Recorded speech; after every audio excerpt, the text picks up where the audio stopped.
Hello everyone, welcome to eSamvad Center, an e-learning initiative of Hansraj College, University of Delhi. And I am Dr. Richa Verma, Assistant Professor at Department of Computer Science, Hansraj College. And today I'll be taking this session on research methodology. So in this lecture series, we'll be exploring the meaning and significance of research, what is the process of research, what are the tools, and what are the different types of research. So all these topics will help you build a solid foundation about the academic research or the research that you are going to take forward in the particular area in which you are working. So let's begin with, firstly, we need to understand what actually research is. So research is a systematic and logical process of collecting, analyzing, and interpreting data to answer a specific question or to solve a problem. So now let's look at few standard definitions provided by different scholars and experts in this field. So Leedy is one of the very fine researcher who has given the basics of how to perform research, and the very diverse definition that is given by Leedy is research is a systematic process of collecting, analyzing, and interpreting data to answer a question or to solve a problem. Yes, very rightly said by Leedy that we have a problem in hand, and in the process of solving that particular problem, what we do is we start collecting the data, we analyze that particular data, and we try to take out certain interpretations from that data, and this will help us to solve a particular problem. Same goes with John W. Best describes research as an objective systematic procedure that leads to development of generalizations or theories. Then we have Redman and Murray way back in 1923 called it a systematized effort to gain a new knowledge. Then finally Creswell came in 2009. According to him, it's a step-by-step process that is designed to enhance our understanding of a particular topic or issue. So as you can see that there are various definitions given by different scholars, but the underlying essence remains the same. Research is a systematic, purposeful process that is aimed to generate some new knowledge or to solve a particular problem. The idea remains the same. Now that we have a solid understanding of what actually research is, now we can delve upon some other topics, and let's just get into thing that what is the basic significance of research. Why do we do research? Why it is important? Why actually it matters? What role does it play in academia? All these things come under the significance of research. So these are the points that we will cover while understanding the significance of research. These are expanding knowledge. Then we have problem solving, informed decision making, innovation and development, then enhancing quality of life, supporting education and learning, validating and refining existing knowledge, contributing to growth, economic growth actually, addressing global challenges, promoting evidence-based practices, fostering global understanding, strengthening policy frameworks, and supporting sustainable development. So these are some of the significance that I am going to discuss today. Of course, there are a lot more other significance that research can give us, but as far as now, I am going to cover these topics only. So first is expanding knowledge. A major benefit of research is that it increases our understanding, right? It helps to discover new ideas. It basically fills gap on the things that we already know and connect different fields. For example, if we take a basic example that biology and computer science, when these two fields are integrated, we get an entirely new field that is bioinformatics, right? So it basically helps us to grow in all the directions. Then we have another significance, that is problem solving. So research is also helpful for problem solving. Whether it is health issues or an environmental crisis, research will help you in all the dimensions of life.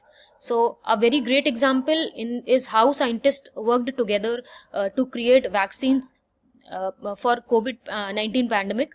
So this is the one very basic example. Then we have informed decision making.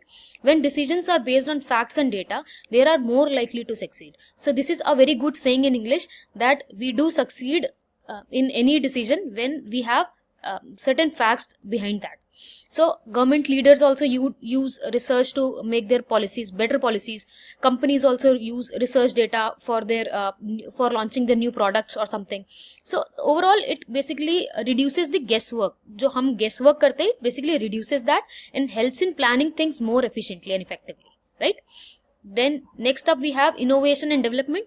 So of course, research leads to new ideas and invention.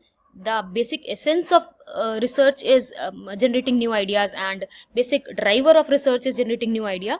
So yes, thanks to research, we have nowadays we have smartphones, we have clean energy, we have AI, and lot more. So it also helps us to create completely a new industry like nanotech, biotech, and in short we can say that research turns idea into real world innovations, right? Then next up we have enhancing quality of life. Of course, research makes our lives better in many ways, or I can say that in today's world, in all the ways. It leads to better treatment in healthcare. If you talk about healthcare, you have better improved healthcare services, improved teaching models in school, stronger and safer infrastructures like roads and bridges. So in simpler terms, it helps us to live healthier, smarter, and in a more comfortable way, right? Then we have supporting education and learning. In education also, research gives teachers better tool like us. This is a tool which I'm using just to record this video. So yeah, technology has given me this tool so that I can interact with numerous number of students जिनसे मैं class में actually नहीं बात कर पाती, या इतना that is not feasible for me to talk to this diverse population, right?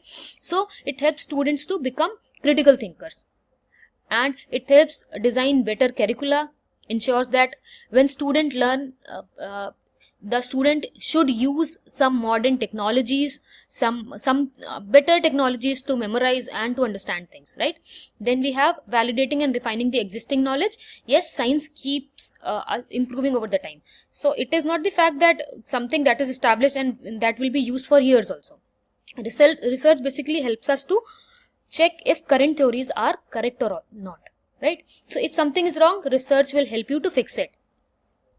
This process makes our knowledge more accurate and trustworthy. Okay, so it basically provides gives the reliability on the information that is existing, as well as it helps us to uncover new things also, right? Then we have contributing to economic growth. Research is also important for economy. Yes, it is directly proportional to economy. It leads to new inventions, new industries, which in turn is going to create new jobs and better productivity. So in the field of agriculture, IT, research will help us to grow faster and in a better way, right? Then we have another thing, that is addressing global challenges. Some problems are there in the world that is going to affect the entire world, like climate change, or the very recently we have witnessed a pandemic. So these problems are global problems, these are not local problems. So research will help us to understand these problems in a very, very deeper way, and will help us to find a way out of them, right? So it also help us to reduce the inequality by studying and improving or to access to things like healthcare or the education system. Okay, then we have promoting evidence-based practices. So in the field like medicine or engineering, research will basically ensure that actions are based on proof, not on guesswork, right? So for example, doctor will actually rely on the clinical trial, not on some guesswork or treatment, or doctor will check that particular treatment will work or not. It's just the thing that clinical trials will be done, and based on those trials, based on the results that are taken out from that particular trial, the further the decision will be taken. So research basically helps us to build the trust and safety in like every profession. Now next up we have encouraging interdisciplinary collaborations. Yes, as I have quoted one example, that biology with computer science, we have another field that is bioinformatics. So here also we can see that today's problems are very complex and need people from different areas to actually solve them. So research basically encourages this kind of teamwork, and this basically often leads to new field of studies like psychology combining with computer science, creates AI based mental health tools. So these are the basic tools. Now you can see that ChatGPT or other generative AI tools are helping out the people who are dealing with depressions or anxiety. So these tools are what we are doing is that we are combining the diverse different domains so that we can uncover some problems that जो हम पहले नहीं कर पा रहे होते थे. right? Then we have next is fostering global understanding. Yes, research basically connects the people around the world. So in the previous in the last slide we have seen that we have interdisciplinary collaborations. So here we can see a small impression of that it basically promotes the international cooperation, cultural exchange, and help us to solve the shared problem. Now we have some problems in common and from across the globe, so that's why we have like pollution or public health. So it will basically builds a sense of global community, right? Then we have strengthening the policy framework. So good policies need solid data. For making any policy that is effective, we need certain backing from the data. So research help government to create smart policies, measure their success, and make improvement whenever it is needed. So this leads to better public services that actually makes people happy or makes the government to meet the needs of people, right? Then at last we have supporting sustainable development. So finally, research plays a big role in making our planet more sustainable. So it helps in us in developing clean energy, reduces waste, and supports global goals like United Nations Sustainable Development Goal. We have UN SDGs. So it helps us in attaining all these SDGs. Through research, we can build a future that is greener, fairer, and more balanced for everyone. So this is all that I am going to cover, and with that we conclude today's lecture on significance of research. We have explored how research expands knowledge, solves problem, drives innovation, and support decision making, and it will basically builds a sense of global community, right? Then we have strengthening the policy framework. So good policies need solid data. For making any policy that is effective, we need certain backing from the data. So research help government to create smart policies, measure their success, and make improvement whenever it is needed. So this leads to better public services that actually makes people happy or makes the government to meet the needs of people, right? Then at last we have supporting sustainable development. So finally, research plays a big role in making our planet more sustainable. So it helps in us in developing clean energy, reduces waste, and supports global goals like United Nations Sustainable Development Goal. We have UN SDGs. So it helps us in attaining all these SDGs. Through research, we can build a future that is greener, fairer, and more balanced for everyone. So this is all that I am going to cover, and with that we conclude today's lecture on significance of research. We have explored how research expands knowledge, solves problem, drives innovation, and support decision making, and even it helps in contributing to global progress in many ways. So I hope this gave you the clear understanding of why research is such a vital part of academia and the real world. That's all for today's video. Thank you for watching. Take care and keep learning.